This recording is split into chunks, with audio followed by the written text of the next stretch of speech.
ನಮಸ್ತೆ ಎಲ್ಲರಿಗೂ. ಇದು ಬಂದು ಆಯುಧ ಪೂಜೆ ದಿನದ ವ್ಲಾಗ್ ಆಗಿರುತ್ತೆ. ನಿಜವಾಗ್ಲೂ ತುಂಬ ಬೇಜಾರಾಗ್ತಿದೆ. ಮತ್ತೆ ಅದೇ ರೀತಿಯಾಗಿ ಸ್ವಲ್ಪ ಡಿಲೇ ಆಗ್ತಿದೆ ಅಂತ ಹೇಳ್ಬಿಟ್ಟು ಸ್ವಲ್ಪ ಲೇಟ್ ಕೂಡ ಆಗ್ತಿದೆ ವೀಡಿಯೋಗಳು ಮಾಡೋದಕ್ಕೆ ಅನ್ನೋದಕ್ಕಿಂತ ವೀಡಿಯೋಸ್ಗಳಿದೆ, ತುಂಬ ಇದೆ ಫೋನಲ್ಲಿ. ಬಟ್ ಫೋನೇ ಸ್ಟ್ರಕ್ ಆಗ್ತಿದೆ ಅಂತಲೇ ಹೇಳ್ಬೋದು. ಎಡಿಟಿಂಗ್ ಮಾಡೋದಕ್ಕೆ ಆಗಿರ್ಬೋದು, ವಾಯ್ಸ್ ಓವರ್ ಕೊಡೋದಕ್ಕೆ ಆಗಿರ್ಬೋದು, ತುಂಬ ಕಷ್ಟ ಆಗ್ತಿದೆ. ಏನಕ್ಕಂದರೆ ಮಾಮೂಲಿ ರೆಗ್ಯುಲರಾಗಿ ನನ್ನ ರೊಟೀನ್ ಯಾವ ರೀತಿ ಇರುತ್ತೋ ಆ ರೀತಿಯಾಗಿ ನಾನು ಮಾಡ್ಕೊಂಡೋದ್ರೆ ಯಾವುದೇ ರೀತಿ ಪ್ರಾಬ್ಲಮ್ಸ್ ಇರೋದಿಲ್ಲ.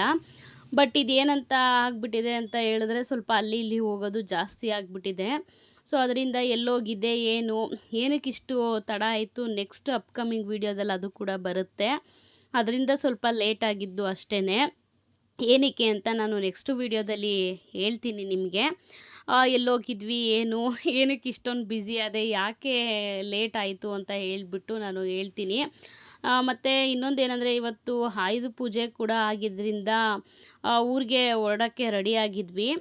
ಸರಿ ಸ್ವಲ್ಪ ಎಲ್ಲ ತರಕಾರಿ ಎಲ್ಲ ತೆಗೆದಿಟ್ಕೊಂಡಿದ್ದೆ. ಅದನ್ನೆಲ್ಲ ಒಂದು ಬ್ಯಾಗ್ ಹಾಕ್ಕೊಂಡು ಮತ್ತು ಇನ್ನೇನು ಹೋಗ್ತಿದ್ದೀವಲ್ವ, ಹೆಂಗೂ ತೊಗೊಂಡು ಹೋಗ್ಬಿಡೋಣ ಅಂತ ಹೇಳ್ಬಿಟ್ಟು, ಅದು ಮುಂಚೆಲೇ ಏನಾದರೂ ನನಗೆ ಗೊತ್ತಿದ್ದಿದ್ರೆ ಮುಂಚೆಲೇ ಎಲ್ಲ ರೆಡಿ ಮಾಡಿ ಇಟ್ಕೋತಿದ್ದೆ. ಬಟ್ ಹೋಗೋ ಐಡಿಯಾ ಇರಲಿಲ್ಲ. ಸೊ ಸಡನ್ನಾಗಿ ನೈಟು ಹಿಂಗೆ ಬನ್ನಿ ಅಂತ ಒಂದೇ ಸುಮ್ಮನೆ ಹಿಂಸೆ ಮಾಡ್ತಿದ್ರು ನಮ್ಮ ಮಾವ ಫೋನ್ ಮಾಡಿ. ಸರಿ ಏನಕ್ಕೂ ಇಷ್ಟೊಂದು ಇದು ಮಾಡ್ತಿದ್ದಾರೆ, ಹೋಗಿ ಬರೋಣ ಅಂತ ಹೇಳ್ಬಿಟ್ಟು ನಾವು ಹೊರಟ್ವಿ. ಅಲ್ಲಿ ನನ್ನ ಮೈದನ್ನು ನನ್ನ ವಾರಗಿತಿನೂ ಕರೆದಿದ್ರು, ಅವರು ಬಂದಿದ್ದರು, ನಾವು ಎಲ್ಲ ಹೋಗಿದ್ವಿ. ಇನ್ನು ನಮ್ಮ ಅಮ್ಮನಿಗೂ ರಜೆ ಇತ್ತು. ನಮ್ಮ ಅಮ್ಮಂಗೂ ಅಂತ ಅಂದರೆ ಅವರು ದೀಪಾವಳಿಗೆ ಮಾಡಲ್ಲ, ದಸರಕ್ಕೆ ಅವ್ರಿಗೆ ನಮ್ಮ ಅಮ್ಮಂಗೆ ಪೂಜೆ ಎಲ್ಲ ಮಾಡಿ 2 ದಿನ 3 ದಿನ ರಜೆ ಕೊಡ್ತಾರೆ. ಸೊ ಇನ್ನು ನನ್ನ ತಮ್ಮ ಬೇರೆ ಉತ್ತರ ಪ್ರದೇಶಕ್ಕೆ ಹೋಗಿದ್ದ, ಅವನು ಕೂಡ ಇರಲಿಲ್ಲ. ಸೊ ಇನ್ನು ಅಮ್ಮನ್ನ ಒಬ್ಬರನ್ನೇ ಹೆಂಗೆ ಬಿಟ್ಟು ಹೋಗೋದು ಅಂತ ಹೇಳಿಬಿಟ್ಟು ನಾನು ಅಮ್ಮನಿಗೆ ತುಂಬ ಹಿಂಸೆ ಮಾಡಿದೆ. ಬರಲ್ಲ ಅಂತಲೇ ಅಂತಿದ್ರು. ಆಮೇಲೆ ನೆಕ್ಸ್ಟು ಕರ್ಕೊಂಡು ಹೋಗಿದ್ದಾಯಿತು. ಅಮ್ಮನ್ನೂ ನನ್ನ ಮಗನ್ನೂ ಬಸ್ಸಲ್ಲಿ ಕಳಿಸ್ಬಿಟ್ಟು ನನ್ನ ಮಗಳು, ನಾನು, ನಮ್ಮ ಯಜಮಾನ್ರು 3 ಜನ ಗಾಡೀಲಿ ಹೋದ್ವಿ. ಸಡನ್ನಾಗಿ ಹೋಗೋದಕ್ಕೆ ಪ್ಲ್ಯಾನ್ ಆಗಿದ್ದು. ನನಗೆ ಮುಂಚೆಲೇ ಏನಾದರೂ ಗೊತ್ತಿದ್ದಿದ್ರೆ ನಾನು ಇದು ಮಾಡ್ತಿದ್ದೆ, ಎಲ್ಲ ರೆಡಿ ಮಾಡಿ ಮುಂಚೆಲೇ ಇಟ್ಕೋತಿದ್ದೆ. ಸಡನ್ಲಿ ಹೋಗೋದು ಪ್ಲ್ಯಾನ್ ಆಗಿದ್ದಕ್ಕೆ ನಾನು ಸ್ವಲ್ಪ ಮಾತ್ರ ಏನಿದೆಯೋ ಮನೇಲಿ ಅದನ್ನು ಮಾತ್ರ ತೊಗೊಂಡು ಹೋಗಿದ್ದಾಯಿತು.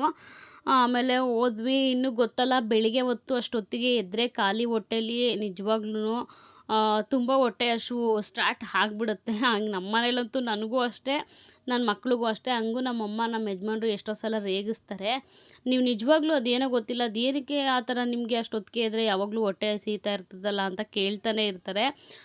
ಬಟ್ ನಮಗೆ ಅದೇನು ಅಂತ ಗೊತ್ತಿಲ್ಲ, ಬೆಳಿಗ್ಗೆ ಹೊತ್ತು ಅಷ್ಟೊತ್ತಿಗೆ ಎದ್ದರೆ ನಮಗೆ ಹೊಟ್ಟೆ ಹಸಿವು ಆಗೇ ಆಗುತ್ತೆ. ನನಗೂ ಕೂಡ ಮಕ್ಳಿಗೂ ಕೂಡ. ಹಂಗೇ ಮಧ್ಯ ಹೋಗ್ತಿರ್ಬೇಕಾದ್ರೆ ತುಂಬ ಹೊಟ್ಟೆ ಹಸಿವು ಆಗ್ತಿದೆ. ಮತ್ತು ಇನ್ನೊಂದೇನು ಪ್ರಾಬ್ಲಮ್ ಆಯಿತು ಅವತ್ತು ಅಂತ ಹೇಳಿದ್ರೆ, ಬೇಗ ಹೊರಡೋಣ ಕಣಮ್ಮ, ಇವಾಗ ಹಬ್ಬ ಬೇರೆ ಇರೋದ್ರಿಂದ ಹಾಲಿಡೇಸ್ ಕಂಪ್ಲೀಟಾಗಿ ಒಂದು 3 to 4 ಡೇಸ್ ಫುಲ್ಲು ಏಕ್ಲಕ್ಕೂ ಇರೋದ್ರಿಂದ ತುಂಬ ಏನಾಗ್ಬಿಡುತ್ತೆ ಅಂತ ಹೇಳಿದ್ರೆ, ನಾವು ಊರಿಗೆ ಹೋಗೋ ಜಾಗ ಗೊರಗುಂಟೆಪಾಳ್ಯ ಆ ಕಡೆ ಸೈಡ್ ಹೋಗಿರೋರಿಗೆಲ್ಲ ಗೊತ್ತಿರುತ್ತೆ. ಎವ್ವಿ ರಶ್ ಆಗೋಗುತ್ತೆ, ಫುಲ್ಲು ಟ್ರಾಫಿಕ್ ಆಗೋಗುತ್ತೆ. ಒಂದೊಂದು ಸಲ ಯಾವ ಗಾಡಿನೂ ಬೇಡ, ಏನು ಬೇಡ, ಇಳಿದ್ಬಿಟ್ಟತ್ತಾಗ ಬಸ್ಸಲ್ಲಿ ಹೋಗ್ಬೇಡ ಅನ್ನೋಷ್ಟು ಬೇಜಾರಾಗ್ಬಿಡುತ್ತೆ. ಸೊ ಅಂಥ ಟೈಮ್ಗಳಲ್ಲಿ ಪ್ರಾಬ್ಲಮ್ ಆಗೋದು ಬೇಡ ಅಂತ ಅನ್ನೋದಕ್ಕೋಸ್ಕರ ನಾವೇನು ಮಾಡ್ತೀವಿ, ಬೆಳಿಗ್ಗೆ ಬೇಗ ಬಿಟ್ಬಿಡೋಣ ಅಂತ ಹೇಳ್ಬಿಟ್ಟು 4 ಗಂಟೆಗೆ ಅಲಾರಾಮ್ ಇಟ್ಕೊಂಡು, ಅದು 4 ಗಂಟೆಗೆ ಅಲಾರಾಮ್ ಹೊಡ್ಕೊಂಡೇ ಇಲ್ಲ. ಅದೇನು ಅಂತಲೇ ಗೊತ್ತಿಲ್ಲ, 4 ಗಂಟೆಗೆ ಅಲಾರಾಮ್ ಹೊಡ್ಕೊಂಡೇ ಇಲ್ಲ.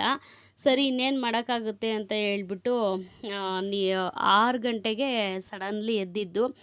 ಆಮೇಲೆ ಅದು ನನಗೂ ಅವಾಗಲೂ ಎಚ್ಚರ ಆಗಿಲ್ಲ. ನಮ್ಮ ಯಜಮಾನ್ರು, ಏನಮ್ಮ 4 ಗಂಟೆಗೆ ಅಲಾರಾಮ್ ಇಟ್ಟಿದ್ಯಾ, 6 ಗಂಟೆ ಆಗಿದ್ರು ಎದ್ದಿಲ್ವಲ್ಲ, ನೀನೆಲ್ಲೋ ಆಫ್ ಮಾಡಿ ಮಲಗಿದ್ಯಾ ಅಂತ ಅವ್ರು ವಾದ ಮಾಡ್ತಾನೆ ಇದ್ರು. ಇಲ್ಲ ರೀ, ನನಗೆ ನಿಜವಾಗ್ಲೂ ಗೊತ್ತಿಲ್ಲ, ಅಲಾರಾಮ್ ಬಡ್ಕೊಂಡಿದ್ದೆ, ನನಗೆ ಗೊತ್ತಿಲ್ಲ. ಸರಿ ಆಯ್ತು, ಇನ್ನೇನು ಮಾಡೋದಕ್ಕಾಗಲ್ಲ ನಡೀರಿ ಅಂತ ಹೇಳ್ಬಿಟ್ಟು ಸಡನ್ಲಿ ಹೊರಟಿದ್ದಾಯಿತು. ಆಮೇಲೆ ಕೆಳಗಡೆ ಹೋದರೆ ಗೇಟ್ದು ಬೇರೆ ಬೀಗ ಲಾಕ್ ಆಗಿಬಿಟ್ಟು, ಆ ಬೀಗ ಬೇರೆ ಓಪನ್ ಆಗ್ತಾ ಇರಲಿಲ್ಲ. ಸೊ ಆಮೇಲೆ ಒಂದು ಕಲ್ಲೆತ್ಕೊಂಡು ಒಂದು ಅರ್ಧ ಗಂಟೆ ನಮಗೆ ಕೆಳಗಡೆನೂ ಕೂಡ ಟೈಮ್ ವೇಸ್ಟ್ ಆಯಿತು. ಕಲ್ಲೆತ್ಕೊಂಡು ಆ ಬೀಗನೆಲ್ಲ ಒಡೆದು ತೆಗೆದು ಎಸ್ಬಿಟ್ಟು ಆಮೇಲೆ ಹೊರಟಿದ್ದಾಯಿತು. ನಿಜವಾಗ್ಲೂ ಇಲ್ಲ, ಹುಡ್ಕೋಬೇಕಾರೆ ನೀನೇ ಹುಡ್ಕೋ, ನಾವು ಕರ್ಕೊಂಡ್ಬಂದಿಲ್ಲ, ಹುಡ್ಕು ನೋಡಲ್ಲಿ.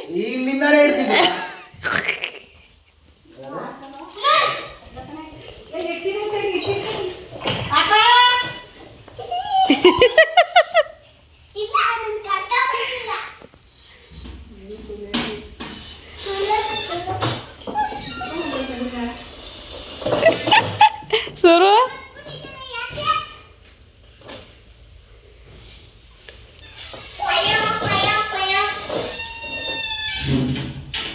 ಇಲ್ಲ ಯಾರೊಂದಿಗೆ ಕುಮಾರ ರೋಚಲ ಇದ್ಯಾಕೆ ಹಿಂಗೆ ಆಡ್ತದಿದ್ದು ಏ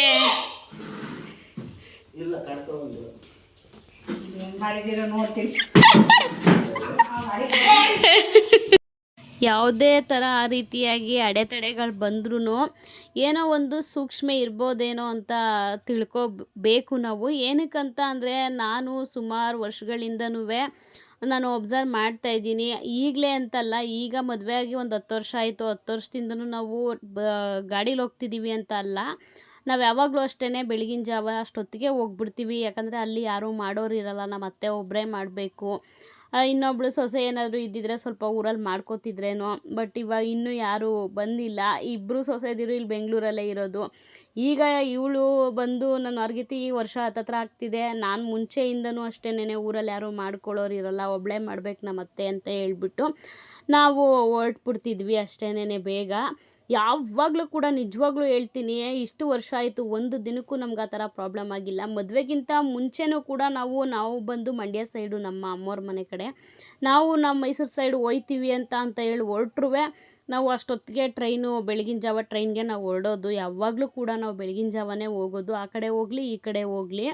ಅವಾಗಲೂ ಕೂಡ ಆ ಟೈಮಲ್ಲಿ ಕೂಡ ನಮ್ಗೆ ಯಾವುದೇ ರೀತಿ ಒಂದಿನಕ್ಕೂ ಆ ಥರ ಪ್ರಾಬ್ಲಮ್ ಆಗಿ ಲೇಟಾಗಿ ಎದ್ದಿರೋದೇ ಇಲ್ಲ. ಬಟ್ ಅವತ್ತು ಮಾತ್ರ ನಮಗೆ ಏನು ಇತ್ತೋ ಮಧ್ಯದಲ್ಲಿ ಗೊತ್ತಿಲ್ಲ, ಬಟ್ ಅದು ತಡೀತು ಅಂತಲೇ ಹೇಳ್ಬೋದು. ಇಲ್ಲಿ ಮನೇಲಿ ಈ ಥರ ಪ್ರಾಬ್ಲಮ್ ಆಯಿತು, ಮತ್ತು ಅಲಾರಮ್ ಬಡ್ಕೊಂಡಿಲ್ಲ, ಮತ್ತು ಕೆಳಗಡೆ ಹೋದರೆ ಗೇಟ್ ಲಾಕ್ ಆಗಿ ಗೇಟೇ ಓಪನ್ ಆಗಿಲ್ಲ. ಆಮೇಲೆ ಬೀಗ ಎಲ್ಲ ಚೆಚ್ಚಾಕ್ಬಿಟ್ಟು ಹೊಡೆದಾಕ್ಬಿಟ್ಟು ಹೋಗಿದ್ದಾಯಿತು. ಈ ರೀತಿ ಆ ಥರ ಏನೋ ಒಂದು ಆಗ್ತಿದೆ ಅಂತ ಹೇಳಿದ್ರೆ ಅದನ್ನು ನಾವು ರೈಸ್ ಮಾಡ್ಕೊಂಡು ಕಿರ್ಚಾಡಿಕೊಂಡು ನಮ್ಮ ಮನೇಲಿ ನಮ್ಮ ಯಜಮಾನರು ಬೈತಾಯಿದ್ರು. ನಾನು ಅದೇ ಅಂದೆ, ಏನಕ್ಕೆ ಏನೋ ಒಂದು ಇದರಿಂದನೇ ಆಗ್ತಿದೆ ಅಂತಲೇ ತಿಳ್ಕೊಬೇಕಲ್ವ, ನೀವು ಯಾಕೆ ಬೇರೆ ನೆಗೆಟಿವ್ ಆಗಿ ಮಾತಾಡ್ತೀರಾ ಅಂತ. ನಾನು ಎಲ್ಲ ಆಗೋದೆಲ್ಲ ಒಳ್ಳೇದಕ್ಕೆ ಅಂತ ತಿಳ್ಕೊಳ್ಳಿ ಅಂತ ನಾನು ನಮ್ಮ ಯಜಮಾನ್ರಿಗೆ ಬೈತಿದ್ದೆ. ಸೊ ಏನೋ ಬಿಡಮ್ಮ ಆಯಿತು ಅಂತ ಆ ಮಾತು ಹೇಳಿದ್ಮೇಲೆ ನಾನು ಏನೋ ಅವ್ರಿಗದು ತಲೆಗೆ ಬಂದಿಲ್ಲ ಅನಿಸುತ್ತೆ, ಅದಕ್ಕೆ ಕಿರ್ಚಾಡ್ತಿದ್ರು. ಆಮೇಲೆ ನಾನು ಹಿಂಗಲ್ಲ ಹಿಂಗೆ ಅಂತ ಬಿಡಿಸಿ ಹೇಳಿದ್ಮೇಲೆ ಸರಿ ಆಯಿತು, ಏನೋ ಇರ್ಬೋದೇನೋ, ಸರಿ ಬಿಡಮ್ಮ ಆಯಿತು ಅಂತ ಹೇಳ್ಬಿಟ್ಟು ಸುಮ್ಮನಾದರು. ಸರಿ ಅಂದ್ಬಿಟ್ಟು ನಾವು ನೆಕ್ಸ್ಟು ಹೊರಟಿದ್ದಾಯಿತು. ಬೇಗನೆ ಹೋದ್ವಿ, ಒಂದು 9 ಗಂಟೆ ಅಷ್ಟೊತ್ತಿಗೆ ಹೋದ್ವಿ. ಇನ್ನೊಂದು ಏನಾಯಿತು ಅಂದರೆ, ನಮ್ಮಮ್ಮ ನನ್ನ ಮಗನ್ನ ಕರ್ಕೊಂಬತ್ತಿರೋದು ನಮ್ಮ ಅತ್ತೆಗೆ ಗೊತ್ತಿರಲಿಲ್ಲ. ಎಲ್ಲ ಅವನೆಲ್ಲ ದೊಡ್ಡವನೆಲ್ಲ ಅಂತ ಕೇಳ್ತಾನೆ ಇದ್ದರು. ನಾವು ಇಲ್ಲ ಅವ್ನು ಬಂದಿಲ್ಲ ಅಂತ ಹೇಳಿದ್ರು ಕೂಡ ಅವ್ರು ನಂಬಲೇ ಇಲ್ಲ. ಎಲ್ಲ ಮನೆ ಆಚೆ ಕಡೆ ಎಲ್ಲೋ ಔಸ್ಕೊಂಡವನೆ ಅಂತ ಹೇಳ್ಬಿಟ್ಟು ಸಿಕ್ಕಾಬಟ್ಟೆ ಸುತ್ತಮುತ್ತ ಎಲ್ಲ ಹುಡುಕ್ತಾನೆ ಇದ್ದರು ಅವರು. ನಾವು ನಗಾಡ್ತಿದ್ವಿ, ಇಲ್ಲ ಏನೋ ಮಾಡಿದ್ದೀರ, ನಮ್ಮಮ್ಮ ಬರೋದು ಗೊತ್ತಿರಲಿಲ್ಲ ಅವ್ರಿಗೆ. ಸೊ ಅಮ್ಮನ್ನು ಕರೆದಿದ್ರು, ಬನ್ನಿ ಅಂತ ಹೇಳ್ಬಿಟ್ಟು ನಮ್ಮ ಮಾವ ಕರೆದಿತ್ತು. ಅದಕ್ಕೆ ಬರಲ್ಲ ಅಂತಲೇ ನಾವು ಹೇಳಿದ್ವಿ. ಅಮ್ಮ ಬರೋದು ಅವ್ರಿಗೆ ಐಡಿಯಾ ಇರಲಿಲ್ಲ. ಅವ್ರಿಗೆ ಸಡನ್ನಾಗಿ ಶಾಕ್ ಆಯಿತು, ಯಾಕೆ ಅವನ್ನ ಬಿಟ್ಟು ಯಾಕೆ ಬಂದಿದ್ದೀರಾ ಅಂತ ಹೇಳ್ಬಿಟ್ಟು ಇದು ಮಾಡ್ತಿದ್ರು. ಸರಿ, ಇನ್ನೂ ಮುದ್ದೆ ಫುಲ್ಲೆಲ್ಲ ಇದಾಗ್ಬಿಡುತ್ತೆ, ಸೀದೋಗ್ಬಿಡುತ್ತೆ, ತಡಿ ಮುದ್ದೆ ತಿರ್ಕೊಬಿಡ್ತೀನಿ ಫಸ್ಟು ಅಂತ ಹೇಳ್ಬಿಟ್ಟು ಮುದ್ದೆ ತಿರ್ಗೋತಾಯಿದ್ರು. ಈ ರೀತಿಯಾಗಿ ಆಯಿತು. ಆಮೇಲೆ ನೆಕ್ಸ್ಟು ನಾವೆಲ್ಲ ಮನೆಯಿಂದನೇ ಎಲ್ಲ ಸ್ನಾನ ಎಲ್ಲ ಮಾಡ್ಕೊಂಡು ಬಂದಿದ್ವಲ್ಲ. ನಾವು ಮನೆ ಬಿಡಬೇಕಾದ್ರೆ ದೀಪ ಏನೂ ಹಚ್ಚಿರಲಿಲ್ಲ, ಅಖಂಡ ದೀಪನೇ ಉರಿತಿತ್ತು. ಸೊ ದೀಪ ಹಚ್ಚಿ ಪೂಜೆ ಮಾಡೋದಕ್ಕೆ ಹೋಗಲಿಲ್ಲ ನಾನು. ನಮಗೆ ಬೇರೆ ಎದ್ದಿದ್ದೆ ಲೇಟು, ಟೈಮ್ ಆಗೋಯ್ತಲ್ವ. ನಾನು ಮನೆ ಬಿಟ್ಟಾಗಲೂ ಜಸ್ಟ್ ಹಂಗೆ, ನೀವು ಅದನ್ನು ಕ್ಲಿಪ್ಪಿಂಗ್ಸ್ ಅದನ್ನು ಆ್ಯಡ್ ಮಾಡಿದ್ದೀನಿ, ನೋಡ್ಬೋದು. ಸ್ಟಾರ್ಟಿಂಗಲ್ಲೇ ದೇವ್ರ ಮನೆ ತೆಗೆದ್ಬಿಟ್ಟು ಜಸ್ಟ್ ಹಂಗೆ ನಮಸ್ಕಾರ ಮಾಡಿಕೊಂಡು ಬಂದುಬಿಟ್ಟೆ ನಾನು. ಏನಕ್ಕಂತ ಹೇಳಿದ್ರೆ ಅಖಂಡ ದೀಪನೇ ಇನ್ನೂ ಉರಿತಿತ್ತಲ್ವ, ಸೊ ಅದಕ್ಕೆ ಬಂದುಬಿಟ್ಟೆ. ಆಮೇಲೆ ಇಲ್ಲಿಗೆ ಬಂದಮೇಲೆ ಎಲ್ಲ ಹೂವು ಎಲ್ಲ ತೊಗೊಂಡು ಹೋಗಿದ್ವಿ. ನಾನು ಸ್ವಲ್ಪ ತೊಗೊಂಡೋಗಿದ್ದೆ. ಅಲ್ಲಿ ಕುಣಿಗಲ್ಲಲ್ಲೂ ಇಳಿದು ಏನೇನೋ ಸ್ವಲ್ಪ ಸಾಮಾನುಗಳೆಲ್ಲ ಹೇಳಿದರು, ಎಲ್ಲ ತೊಗೊಂಡು ಹೂವು ಅಂತೆ ಅದಂತೆ ಇದಂತೆ ಏನೇನೋ ಹೇಳಿದರು. ಎಲ್ಲನೂ ತೊಗೊಂಡು ನಾವು ಹೊರಟ್ವಿ. ಹೋಗಿದ್ದು ಹೂವು ಎಲ್ಲ ಹಾಕಿ ಎಲ್ಲ ರೆಡಿ ಮಾಡಿ ದೇವ್ರ ಮನೆನ ದೀಪ ಎಲ್ಲ ಹಚ್ಚಿದೆ. ದೀಪ ಎಲ್ಲ ಹಚ್ಚಿದಾದ್ಮೇಲೆ ನೆಕ್ಸ್ಟು ಬೋರ್ ಪೂಜೆ ಮಾಡಬೇಕಿತ್ತಲ್ವ. ಸೊ ಹೋಗಿ ಬೋರ್ ಪೂಜೆನೂ ಮಾಡಿಬಿಡೋಣ ಅಂತ ಹೇಳ್ಬಿಟ್ಟು ಹೇಳ್ತಾನೆ ಇದ್ರು, ಹೋಗಿ ಪೂಜೆ ಮಾಡ್ಕೊಂಬಂದ್ಬಿಡಿ, ಮನೆ ಹಿಂದೆನೇ ಇರೋದು. ಅದನ್ನು ಕ್ಲಿಪ್ಪಿಂಗ್ಸ್ ಆ್ಯಡ್ ಮಾಡಿದ್ದೀನಿ, ಸ್ವಲ್ಪ ಹಿಂದೆ ಹೊರ್ಟೋಯ್ತು ಅಷ್ಟೇನೆ, ನೋಡ್ಬೋದು ಬೇಕಾದ್ರೆ ನೀವೇ. ಅದನ್ನು ಎಲ್ಲ ಬೋರ್ ಪೂಜೆ ಎಲ್ಲ ಮಾಡಿ ಮುಗಿಸ್ಕೊಂಡು ಟಿಫನ್ ಏನು ತಿನ್ನೋದಕ್ಕೆ ಹೋಗಲಿಲ್ಲ, ಎಲ್ಲ ನಮ್ಮ ಅತ್ತೆನೇ ರೆಡಿ ಮಾಡಿದರು. ಬಟ್ ಅಲ್ಲಿ ಹೋಗಿ ನಾವೇನು ಅಡುಗೆದೇನು ಮಾಡೋಂಗಿರಲಿಲ್ಲ, ಏನಿದ್ರು ಸಂಜೆ ನೈಟ್ ಮಾಡ್ಕೊಳ್ಳೋದೇ ಇದ್ದಿದ್ದು, ಅಡುಗೆದೇನು ಕೆಲಸ ಇರಲಿಲ್ಲ. ಸೊ ಇನ್ನೇನು ಸುಮ್ಮನೆ ಕೂತ್ಕೊಂಡು ವೇಸ್ಟ್ ಮಾಡೋದು ಟೈಮ್ನ ಅಂತ ಹೇಳ್ಬಿಟ್ಟು ನಮ್ಮ ಮನೆಯಿಂದ ಪಕ್ಕದ ಊರೇನೆ ಒಂದು 10 ನಿಮಿಷ ಆಗುತ್ತೆ ಅಷ್ಟೇನೆ. ಇದು ಕಗ್ಗೆರೆ ಸಿದ್ಧಲಿಂಗೇಶ್ವರ ಸ್ವಾಮಿ ಅಂತ ಹೇಳ್ಬಿಟ್ಟು ಎಷ್ಟೋ ಜನಕ್ಕೆ ಗೊತ್ತಿರುತ್ತೆ. ಬಟ್ ಆಯುಧ ಪೂಜೆ ಕೂಡ ಆಗಿರೋದ್ರಿಂದ ನೀವೇ ನೋಡ್ತಿರ್ಬೋದು, ಗಾಡಿಗಳು ಕಾರ್ಗಳನ್ನೆಲ್ಲ ನಿಲ್ಲಿಸಿದ್ರು ಏಕ್ಲಕ್ಕೂ. ಕಗ್ಗೆರೆ ಅಂತ ಹೇಳಿದ್ರೆ ಇದ್ರದ್ದು ದೇವಸ್ಥಾನದ್ದು ನಾನು ಪೂರ್ತಿ ಲೆಂತಿ ವೀಡಿಯೋನ ಇನ್ನೊಂದು ನಾನು ಅಪ್ಕಮಿಂಗ್ ವೀಡಿಯೋದಲ್ಲಿ ಅದನ್ನು ಕೂಡ ಹಾಕ್ತೀನಿ. ಇಷ್ಟರಲ್ಲೇ ಅದನ್ನು ಸಪ್ರೇಟಾಗಿ ನಾನು ವೀಡಿಯೋ ಮಾಡ್ಕೊಂಡಿದ್ದೀನಿ. ಜಸ್ಟ್ ಅದರದ್ದೇ ತೆಗೆದು ಒಂದೊಂದು ಕ್ಲಿಪ್ಪಿಂಗ್ಸ್ ಮಾತ್ರ ನಾನು ಇದರಲ್ಲಿ ಆ್ಯಡ್ ಮಾಡಿದ್ದೀನಿ ಅಷ್ಟೇನೆ. ಯಡಿಯೂರು ಬೇರೆ, ಇದು ಕಗ್ಗೆರೆ ಬೇರೆ. ಈ ಕಗ್ಗೆರೆ ಸಿದ್ಧಲಿಂಗೇಶ್ವರ ನಮ್ಮ ಮನೆಯಿಂದ ಜಸ್ಟ್ 10 ನಿಮಿಷ ಆಗೋದು, 10 ನಿಮಿಷನೂ ಆಗೋಲ್ಲ, 5 ನಿಮಿಷ ಆಗೋದು ಅಂತಲೇ ಹೇಳ್ಬೋದು.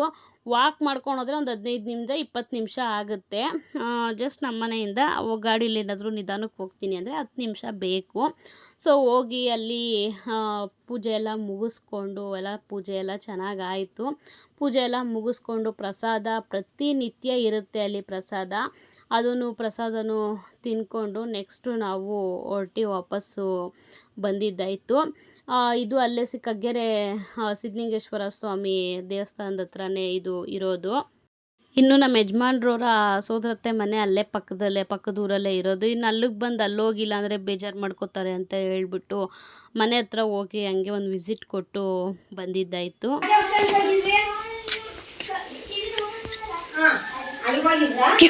ಕಿವಿ ನೋವತ್ತದಲ್ಲ ಅಲ್ಲಿ ಐತೆ.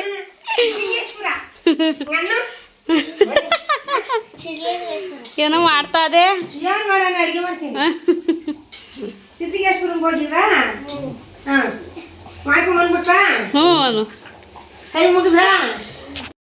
ನಮ್ಮ ಊರು ಬಿಟ್ಟರೆ ಇವ್ರೂರು ಬಿಟ್ಟರೆ ನೆಕ್ಸ್ಟು ಕಗ್ಗೆರೆ ಇರೋದು. ಇವ್ರೂರು ಮಧ್ಯದಲ್ಲಿ ಸಿಗುತ್ತೆ. ನಾವು ಕಗ್ಗೆರೆಗೆ ಹೋದರೆ ಇವ್ರೂರು ಮೇಲೇ ಹೋಗಬೇಕು. ಸೊ ಹೋಗ್ಬೇಕಾದ್ರೆ ಹೋಗೋಣ ಅಂತ ಅಂದ್ಕೊಂಡ್ವಿ. ಇಲ್ಲ ಫಸ್ಟು ದೇವಸ್ಥಾನಕ್ಕೆ ಹೋಗಿ ಬಂದುಬಿಡೋಣ, ಏನಕ್ಕಂದರೆ ಕ್ಲೋಸ್ ಆಗಿಬಿಟ್ರೆ ಅನ್ನೋದೊಂದು ಇತ್ತು ಮನಸ್ಸಲ್ಲಿ. ಇನ್ನೊಂದು ಮೈಂಡಲ್ಲಿ ಏನಿತ್ತು ಅಂತ ಹೇಳಿದ್ರೆ, ಇಲ್ಲ ಇವತ್ತು ಇದಲ್ವಾ ಆಯುಧ ಪೂಜೆ, ಕ್ಲೋಸ್ ಮಾಡೋಣ ಅನ್ನೋದೊಂದು ಮೈಂಡಲ್ಲಿತ್ತು. ಸೊ ಏನಾದರೂ ಆಗಲಿ ನೋಡೋಣ ಅಂತ ಹೇಳಿಬಿಟ್ಟು ಫಸ್ಟು ದೇವಸ್ಥಾನಕ್ಕೆಲ್ಲ ಹೋಗಿ ಅಲ್ಲಿಂದ ಬಂದು ಪೂಜೆ ಎಲ್ಲ ಮುಗಿಸ್ಕೊಂಬಂದು ಆನ್ ದ ವೇ ಹಂಗೆ ಹೋಗಿ ಮನೆ ಹತ್ರ ಏನಾದರೂ ಗೊತ್ತಾದರೆ, ಇಲ್ಲಿ ತನಕ ಬಂದು ಹೋಗಿದ್ದೀರಾ ಮನೆ ಹತ್ರ ಬಂದಿಲ್ಲ ಅಂತ ಇನ್ನೂ ಬೈತಾರೆ ಅಮ್ಮ ಅಂತ ಹೇಳ್ಬಿಟ್ಟು ಹೋಗಿದ್ವಿ. ಹೋಗಿ ಅಲ್ಲೂ ಸ್ವಲ್ಪ ಹೊತ್ತು ಕೂತ್ಕೊಂಡು ಒಂದು ಅರ್ಧ ಗಂಟೆ. ಆಮೇಲೆ ನೆಕ್ಸ್ಟು ನಮ್ಮ ಮನೇಲಿ ಏನೂ ಮಾಡೋ ಹಂಗಿರಲಿಲ್ಲ. ಆಮೇಲೆ ನೆಕ್ಸ್ಟು ನಮ್ಮಮ್ಮನೂ, ನಾವು ಸಿದ್ಧಲಿಂಗೇಶ್ವರಂಗೆ ಹೋಗ್ಬೇಕಿದ್ರೆ ನಮ್ಮಮ್ಮ ನನ್ನ ಮಗನೂ ಬಂದರು. ಮೇಯ್ನಾಗಿ ನನ್ನ ಮಗನಿಗೋಸ್ಕರನೇ ಹೋಗ್ತಿದ್ದಿದ್ದು, ಅದಕ್ಕೆ ನನ್ನ ಮಗನ್ನೇ ಕಾಯ್ತಾ ಇದ್ವಿ. ನಾವೇ ಫಸ್ಟ್ ಬಂದಿದ್ದು, ಗಾಡೀಲಿ ಬಂದಿದ್ದರಿಂದ, ಅವ್ರು ಬಸ್ಸಲ್ಲಿ ಬಂದಿದ್ದರಿಂದ ಸ್ವಲ್ಪ ಲೇಟೇ ಆಯಿತು ಅವ್ರದ್ದು. ಪಾಪ ಅವರು ಬಸ್ ಹತ್ತಿದ್ರು 6 ಗಂಟೆಗೆ, ಅವರು 6 ಗಂಟೆಗೆ ಬಸ್ ಹತ್ತಿದ್ರು. ನಾವು 6 ಗಂಟೆ ಅಲ್ಲ 6:30 ಆಗೋಯಿತು, 6:30 ಮೇಲೇ ಆಗೋಯಿತು. ನಾವು 7 ಗಂಟೆನೇ ಆಗೋಯಿತು ಮನೆ ಬಿಡೋದಕ್ಕೆ. ಅದೇ ಹೇಳಿದ್ನಲ್ಲ, ಏನೇನು ಸ್ವಲ್ಪ ಪ್ರಾಬ್ಲಮ್ಸ್ಗಳೆಲ್ಲ ಆಗಿ ಅಂತ ಹೇಳ್ಬಿಟ್ಟು ಎದ್ದಿದ್ದೆ 5:45 6 ಗಂಟೆಗೇನೋ ಎದ್ವಿ. ಎದ್ದು ಸ್ನಾನ ಎಲ್ಲ ಮಾಡ್ಕೊಂಡು ಒಂದೇ ಸಮನೆ ಎಲ್ಲ ಇದು ಮಾಡಿಕೊಂಡು, ಆ ಬೀಗದ ಬೇರೆ ಒಂದು ಅಷ್ಟೊತ್ತು ತಲೆ ತಿಂತು. ಅದೆಲ್ಲ ಮಾಡಿಕೊಂಡು ನಾವು ಹೊರಟ್ವಿ. ಇನ್ನೂ ಒಂದು ಲೆಕ್ಕಾಚಾರ ಹೇಳ್ಬೇಕು ಅಂದರೆ ನಮ್ಮ ಅಮ್ಮನೇ ಒಂದು ಅರ್ಧ ಗಂಟೆ ಬೇಗ ಹೋಗಿದ್ದು, ಆದರೂ ನಾವೇ ಸ್ವಲ್ಪ ಬೇಗ ಹೋದ್ವಿ ಮನೆಗೆ. ಆಮೇಲೆ ಅಮ್ಮ ಬಂದಮೇಲೆ ನನ್ನ ಮಗನ್ನು ಕರ್ಕೊಂಡು ಹೋಗಿದ್ದಾಯಿತು. ಏನಂದರೆ ಮೇಯ್ನ್ ಇದರಲ್ಲಿ ಕಾರಣ ಏನಂದರೆ, ಅಲ್ಲಿಗೆ ಹೋಗೋದು ನನ್ನ ಮಗನದು ಸ್ವಲ್ಪ ಕಿವಿ ನೋವು, ಸುಮಾರು ಸಲ ಸ್ವಲ್ಪ ಕಿವಿ ಸೋರ್ದಂಗೆ ಆಗಿಬಿಡುತ್ತೆ. ಮಂಡೇ ನಾವು ತಿನ್ನಲ್ಲ ನಾನ್ ವೆಜ್ಜು, ಬಟ್ ಮಂಡೇ ತಿನ್ನಲ್ಲ ಅನ್ನೋದು ಕಾರಣನೇ ನನ್ನ ಮಗ, ಅವನಿಂದನೇ ನಾವು ಬಿಟ್ಟಿರೋದು. ಇಲ್ಲಾಂದರೆ ನಾವು ಮಂಡೇನೂ ಕೂಡ ತಿಂತಿದ್ವಿ. ಅದೇ ಅವನಿಗೆ ಕಿವಿ ಸೋರುತ್ತೆ ಅಂತ ಹೇಳ್ಬಿಟ್ಟು ಸಿದ್ಧಲಿಂಗೇಶ್ವರ ಸ್ವಾಮಿಗೆ ಹರಕೆ ಮಾಡ್ಕೊಂಡಿದ್ದೆ. ನಾವು ಊರಿಗೆ ಹೋದಾಗೆಲ್ಲ ಆಲ್ಮೋಸ್ಟ್ ಹೋಗ್ತಾನೆ ಇರ್ತೀವಿ. ಈಗ ರೀಸೆಂಟಾಗಿ ಸುಮಾರು ದಿನಗಳೇ ಆಗಿತ್ತು ಅಂತಲೇ ಹೇಳ್ಬೋದು, ಹೋಗಿರಲಿಲ್ಲ. ಸೊ ಅದಕ್ಕೆ ಹೋಗಿ ಬರೋಣ, ಹೆಂಗೂ ಫ್ರೀಯಾಗಿದ್ವಲ್ಲ, ಇನ್ನು ನನ್ನ ಮೈದ ಬಂದು ಮಟನ್ ಚೀಟಿ ಹಾಕಿದ್ರು. ಮಟನ್ ಸಂಜೆ ಬರುತ್ತೆ, ಮಟನ್ ಸಂಜೆಗಲ್ವ ಮಾಡ್ಕೊಳ್ಳೋದು, ಇನ್ನೇನು ಕೆಲಸ ಇಲ್ವಲ್ಲ ಅಂತ ಹೇಳ್ಬಿಟ್ಟು ಹೊರಡೋಣ ಅಂತ ಹೇಳ್ಬಿಟ್ಟು ಹೊರಟಿದ್ವಿ. ಅಮ್ಮ ಬಂದು ಕೂತಿದ್ರು. ನನ್ನ ಮಗನ ಕರ್ಕೊಂಡು ನಾವು ಹೊರಟ್ವಿ. ಹೋಗಿ ಅಲ್ಲೆಲ್ಲ ಪೂಜೆ ಮಾಡಿಸ್ಕೊಂಡು ಬಂದು ವಾಪಸ್ಸು ಅಲ್ಲಿ ದೇವಸ್ಥಾನದಲ್ಲೇ ಪ್ರಸಾದ ಸಿಕ್ತಲ್ವ, ಸೊ ಅಲ್ಲೇ ಪ್ರಸಾದನೂ ತಿಂದ್ಕೊಂಡು, ಒಳ್ಳೆ ಪ್ರಸಾದ, ಪ್ರತಿದಿನ ಪ್ರಸಾದ ಇರುತ್ತೆ, ಅಲ್ಲೇ ಪ್ರಸಾದ ಊಟ ಮಾಡಿಕೊಂಡು ಮನೆಗೆ ಬಂದ್ವಿ. ಅಷ್ಟೊತ್ತಿಗೆ ನನ್ನ ನನ್ನ ವಾರ್ಗಿತಿನೂ ಬಂದಿದ್ದರು. ಅವಳು ಸ್ವಲ್ಪ ಹುಷಾರಿರಲಿಲ್ಲ ಅಂತ ಹೇಳ್ಬಿಟ್ಟು ಅವಳು ಮಲ್ಕೊಬಿಟ್ಟಿದ್ಲು. ಆಮೇಲೆ ಎದ್ದು ಸ್ವಲ್ಪ ಹೊತ್ತು ಕೂತ್ಕೊಂಡು ಸ್ವಲ್ಪ ಎಲ್ಪ್ ಮಾಡಿದ್ಲು. ನಮ್ಮಮ್ಮ ಅವಳು ಎಲ್ಲ ಸ್ವಲ್ಪ ಎಲ್ಪ್ ಮಾಡಿದ್ರು. ಏನು ಮಾಡೋದು, ಇನ್ನು ನನ್ನ ಮಗ ಅಂತೂ ಮಟನ್ ಅಂದರೆ ಅವ್ನಿಗೆ ಆಗೋದೇ ಇಲ್ಲ. ಸೊ ಚಿಕನ್ ತೊಗೊಂಬರೋಣ ಅಂತ ಮಾಡಿದರು. ನಾನು ಎಲ್ಲ ಮಾಡೋಕ್ಕಾಗಲ್ಲ, ಬೇಡ ಮಟನ್ನೇ ಸಾಕು, ಮಟನೆಲ್ಲ ಸ್ವಲ್ಪ ಬಿರಿಯಾನಿ ಮಾಡಿಕೊಡ್ತೀನಿ ಬಿಡಿ ಅಂತ ಹೇಳಿದೆ. ಸರಿ ಆಯಿತು ಮಾಡಿ ಅಂತ ಹೇಳ್ಬಿಟ್ಟು ಇದು ಮಾಡಿದ್ರು. ಅದಕ್ಕೆ ಸ್ವಲ್ಪ ಸಾಂಬಾರು ಮಾಡಿಬಿಟ್ಟು, ನನ್ನ ಮಗ ಬೇಕಾದ್ರೆ ಮಟನ್ ತಿಂದಿಲ್ಲ ರೈಸ್ ಆದರೂ ತಿನ್ಕೋತಾನೆ ಅಂದ್ಬಿಟ್ಟು ಅವನಿಗೆ ಸ್ವಲ್ಪ ಬಿರಿಯಾನಿ ಮಾಡೋಣ ಅಂತ ಹೊರಟೆ. ನೋಡಿದ್ರೆ ಮಾಡ್ತೀರಾ ಎಲ್ಲರಿಗೂ ಸೇರಿಸಿ ಮಾಡಿಬಿಡಿ ಅಂತ ಹೇಳಿದ್ರು ತಿರ್ಗಾ. ಸರಿ ಆಯಿತು ಅಂತ ಹೇಳ್ಬಿಟ್ಟು ಮಸಾಲೆ ಎಲ್ಲ ಸ್ವಲ್ಪ ಜಾಸ್ತಿನೇ ಹಾಕ್ಕೊಂಡು ಸಪ್ರೇಟಾಗಿ ಬಿರಿಯಾನಿ ಮಾಡ್ಕೊಂಡಿದ್ದಾಯಿತು. ಟೇಸ್ಟ್ ಮಾತ್ರ ನಿಜವಾಗ್ಲೂ ಎಷ್ಟು ಚೆನ್ನಾಗಿ ಬಂದಿತ್ತು ಅಂತ ಹೇಳಿದ್ರೆ, ಎಳೆ ಮಟನ್ ಮಾತ್ರ ಸೂಪರಾಗಿತ್ತು, ಬೇಗ ಬೆಂದೋಯ್ತು ಕೂಡ. ಆಮೇಲೆ ಇನ್ನೊಂದು ಏನಂದರೆ ಕೊಬ್ಬು ಒಂದು ಲೆವೆಲ್ಗೆ ಫ್ಯಾಟು ಚೆನ್ನಾಗಿತ್ತು. ಕೊಬ್ಬು ಏನು ತಿನ್ನೋಕ್ಕಾಗದೆ ಮೊಕ್ಕೊಡೋ ಥರ ಏನಿರಲಿಲ್ಲ. ಒಂದು ಲೆವೆಲ್ಗೆ ಕೊಬ್ಬು ಕೂಡ ಒಂದು ಲೆವೆಲ್ಗೆ ಕರೆಕ್ಟಾಗಿತ್ತು. ಸೊ ಒಂದು ಕಡೆ ಬಿರಿಯಾನಿಗೆ ರೆಡಿ ಮಾಡಿಕೊಂಡು ಇನ್ನೊಂದು ಕಡೆ ಸಾಂಬಾರಿಗೆ ಮಟನ್ದು ನೀರೆಲ್ಲ ಸುಂಡಿಸ್ಕೋತಾ ಇದ್ದೆ. ಫೈನಲಾಗಿ ಅಡುಗೆನೂ ಎಲ್ಲ ಮುಗೀತು. ಆಮೇಲೆ ಅಡುಗೆ ಎಲ್ಲ ಮುಗೀತು. ಇನ್ನು ಮೊಸರು ಬಜ್ಜಿ ಮಾಡ್ಕೊಳ್ಳೋಣ ಅಂತೇಳಿದ್ರೆ ಮೊಸರೇ ಇರಲಿಲ್ಲ.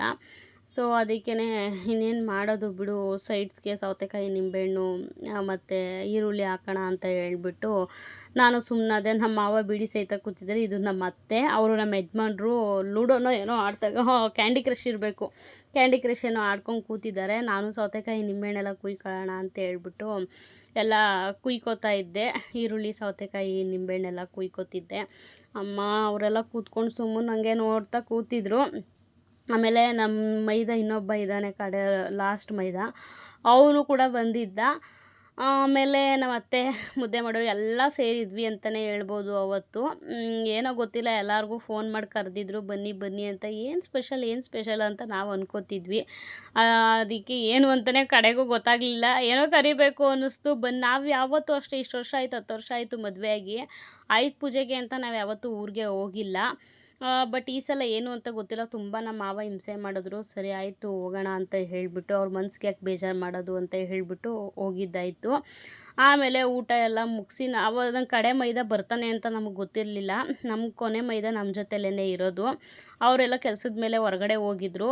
ಫೋನ್ ಕೂಡ ಮಾಡಿರಲಿಲ್ಲ, ಬರ್ತೀನಿ ಬರಲ್ಲ ಅಂತ ಫೋನ್ ಕೂಡ ಮಾಡಿರಲಿಲ್ಲ ನನಗೆ. ಅವ್ರು ಬರ್ತಾರೋ ಬರಲ್ವೋ ಅನ್ನೋದು ಗೊತ್ತಿರಲಿಲ್ಲ. ಆಮೇಲೆ ಅವರು ಬಂದರೂ ಖುಷಿ ಆಯಿತು. ಎಲ್ಲ ಒಂತಾಗ ಸೇರಿದ್ವಿ ಅಂತಲೇ ಹೇಳ್ಬೋದು. ಲಾಸ್ಟು ಫೈನಲಲ್ಲಿ ಎಲ್ಲ ಜೊತೆ ಕೂತ್ಕೊಂಡು ಊಟ ಎಲ್ಲ ಮುಗಿಸ್ಕೊಂಡು ಆಮೇಲೆ ಎಲೆ ಅಡಿಕೆ ಹಾಕ್ಕೊಳ್ಳೋಣ ಅಂತ ಹೇಳ್ಬಿಟ್ಟು ಕೂತ್ಕೊಂಡ್ವಿ. ಈ ಥರ ಏನಾದರೂ ಕಾರ್ಯಕಟ್ಟು ಹಬ್ಬ ಹುಣ್ಣಿಮೆ ಇದ್ದು ನಾನ್ ವೆಜ್ ಮಾಡಿದಾಗ ವಾರ ವೀಕ್ಲಿ ಮಾಡ್ತಾನೆ ಇರ್ತೀವಿ. ವೀಕ್ಗೆ 2 ದಿನ 3 ದಿನ ಮಾಡ್ತಾನೆ ಇರ್ತೀವಿ. ಬಟ್ ಅವಾಗ್ಲೂ ಈ ಥರ ಜಾಸ್ತಿ ಮಾಡಿದಾಗ ಊಟ ಮಾಡೋದಕ್ಕೂ ವ್ಯತ್ಯಾಸ ಐತೆ. ಸೊ ಅದಕ್ಕೆ ನಾವು ಈ ಥರ ಜಾಸ್ತಿ ಏನಾರ ಊರಲ್ಲಿ ಹಬ್ಬ ಹುಣ್ಣಿಮೆ ಜೋರಾಗಿ ಏನಾದರೂ ಮಾಡಿದಾಗ ನಾವು ಎಲೆ ಅಡಿಕೆ ಹಾಕೋತೀವಿ. ಜೊತೆಗೆ ಎಲ್ಲ ಹಾಕ್ಕೊಂಡು ಕೂತ್ಕೊಂಡು ಮಾತಾಡ್ತಾಯಿದ್ವಿ. ಅವತ್ತಿನ ದಿನ ಮಾತ್ರ ನಿಜವಾಗ್ಲೂ ತುಂಬ ಚೆನ್ನಾಗಿತ್ತು. ನಿಮ್ಗೇನಾದರೂ ನನ್ನ ವೀಡಿಯೋಸ್ ಏನಾದರೂ ಸ್ವಲ್ಪನಾದರೂ ಇಷ್ಟ ಆಗ್ತಿದೆ ಅಂದರೆ ದಯವಿಟ್ಟು ಹೊಸ್ದಾಗಿ ಏನಾದರೂ ನನ್ನ ಚಾನಲ್ನ ನೋಡ್ತಿದ್ರೆ ಸಬ್ಸ್ಕ್ರೈಬ್ ಮಾಡ್ಕೊಂಡು ನೋಡಿ ಅಂತ ಹೇಳ್ತೀನಿ. ಮತ್ತು ಇನ್ನೊಂದು ಏನಂದರೆ ಸ್ವಲ್ಪ ಡಿಲೇ ಆಗ್ತಿದೆ, ಸೊ ಯಾರೂ ಬೇಜಾರು ಮಾಡ್ಕೋಬೇಡಿ. ಇನ್ಮೇಲೆ ಆ ರೀತಿ ಆಗ್ದಂಗೆ ನಾನು ನೋಡ್ಕೋತೀನಿ. ಏನು ಪ್ರಾಬ್ಲಮ್ ಆಯಿತು, ಎಲ್ಲೋಗಿದ್ವಿ, ಏನು ಪೂರ್ತಿ ಡೀಟೇಲಿಂಗ್ ನಾನು ನೆಕ್ಸ್ಟ್ ವೀಡಿಯೋದಲ್ಲಿ ನಿಮಗೆ ಹೇಳ್ತೀನಿ. ಇದಿಷ್ಟು ಇವತ್ತಿನ ವೀಡಿಯೋ ಆಗಿತ್ತು. ಮತ್ತು ನಾಳೆ ವೀಡಿಯೋದಲ್ಲಿ ಭೇಟಿ ಆಗೋಣ. Thank you for watching.